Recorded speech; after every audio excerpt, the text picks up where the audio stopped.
Ito pala yung plano ng mga matagal nang nanggigigil.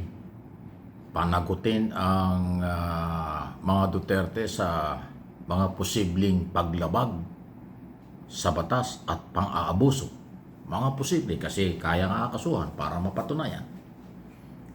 Lumalabas po kasi na patong-patong na kaso ang sasalubong haharapin ni Sara at Pulong Duterte, magkapatid, pagpasok ng bagong taon. Kinumpirma na po ni dating Senador Trillanes na walang takot nung araw pa sa mga Duterte. Nakakasuhan nila si Pulong Duterte. Ayan po, kasong kriminal. Samantalang yun namang mga marginalized sector o civil society, tuloy na po ang pagpapile ng kasong impeachment, reklamong impeachment, second impeachment laban kay Sara Duterte, Vice President, sa Kongreso.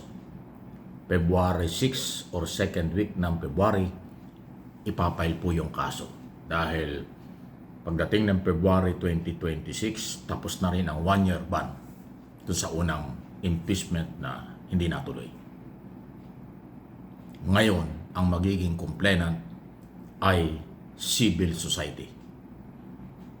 Yung unang complainant ng impeachment ay mga congressman ang nasunod. Sabi ng Supreme Court, labag sa batas. Kaya walang nangyari.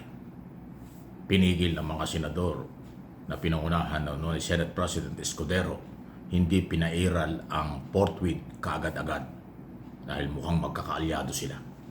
Ngayon, sisiguruhin, titiyakin, dadaan sa tamang proseso. Pagpapile ng reklamo, i-refer sa Committee on Justice, bibigyan ng pagkakataon si Sara Duterte humarap sa komite para idepensa ang kanyang sarili. Haharap din ang mga complainant, tapos magre-rekomenda ang Committee on Justice kung kinakailangan.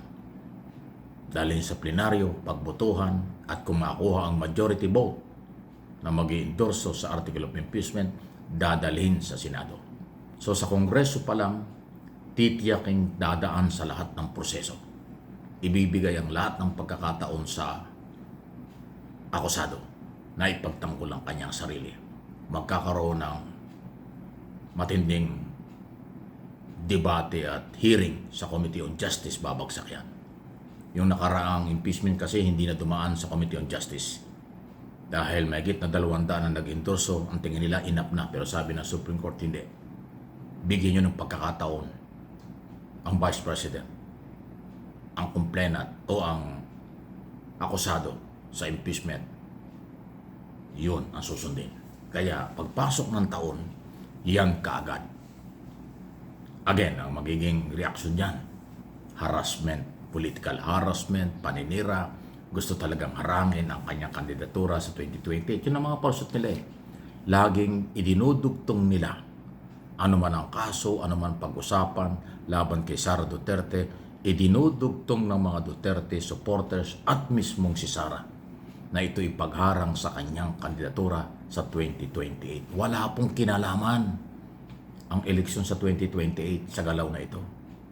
Walang kinalaman ang ibang issue sa di umano'y betrayal of public trust, unfinished business na confidential at intelligence fund ng pangalawang Pangulo at korupsyon sa Department of Education. Yun po yun eh. So kahit paulit-ulit sabihin ng kampo ng mga Duterte na ito'y political harassment, pagpigil sa kanyang ambisyon, hindi yan paniniwalaan ng mga complainant. Hindi yan magiging basihan ng mga congressman sa pagdinig ng lehitimong reklamo at ebidensya. Hopefully sa Senado ganon din.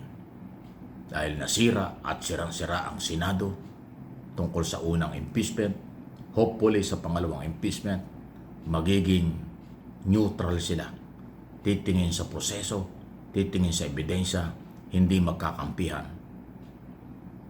At malaki ang pagkakaiba nitong komposisyon ng Senado sa bagong taon.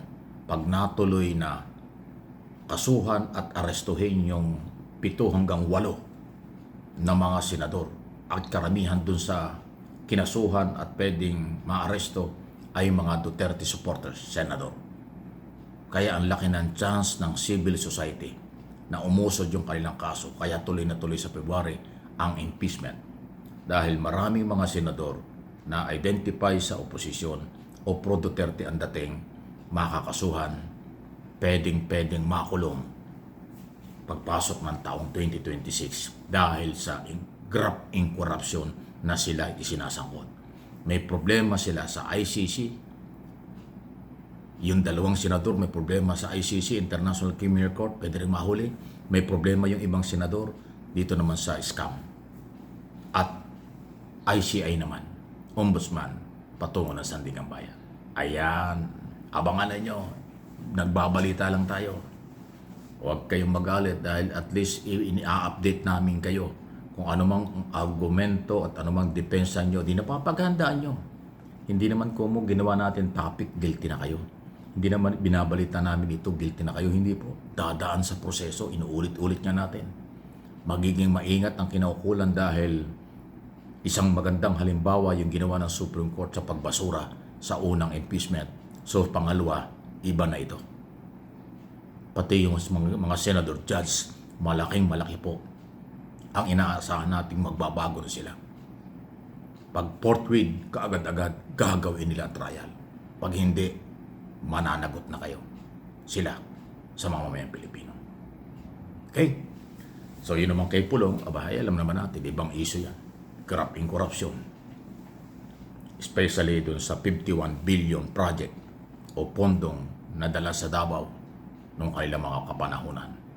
Isa yun sa mga pinaghandaan na. Sabi ni dating si Rod Trillanes, by January, pinaka-late na yung February ng bagong taon, ipapail nila ang kaso.